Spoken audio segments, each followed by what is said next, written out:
Ассаламу алейкум, урматтуу биздин Аалам Кабар YouTube каналыбыздын көрүүчүлөрү жана катталуучулары, жалпы эле кадырман кыргызстандыктар. Бүгүн мен сиздерге кайрадан эле мына ушул Ноокат шаарынан чоң салам айтамын дагы. Бүгүн аптанын дем алыш күнү, жекшемби. Дем алыш күндөгү Ноокат шаарындагы валюта курстары кандай болду? Сиздерге бир шера көрсөтүп коюуну туура көрдүк. Бүгүн банктардан бир эле банк иштеш керек. Доскерада Капитал банкта иштеп калышы мүмкүн.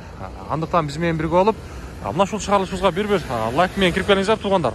Сиздерден эч нерсе кетпейт.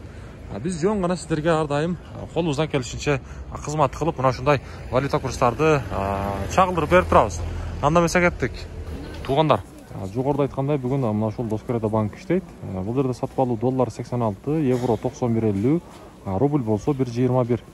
Кече дагы мына ушундай болгон, түшпөдү деп ойлойбуз. Себеп дегенде бүгүн болгондо дагы дем алыш күнү мына ушундай. Эртеңден бүрсүгүндөн буюрса көтөрүлүп калат деген ойдобуз.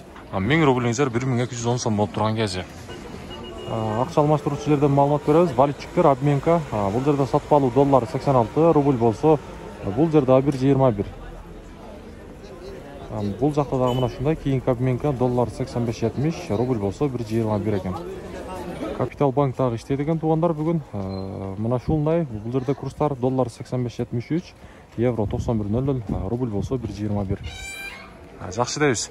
Бүгүн базар күнү, жогоруда айткандай, курстун абалы кечегидей.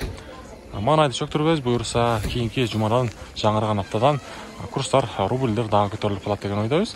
Кийинки чыгарылыштан жолукканга чейин аманчылыкта, сак саламатта туруңуздар.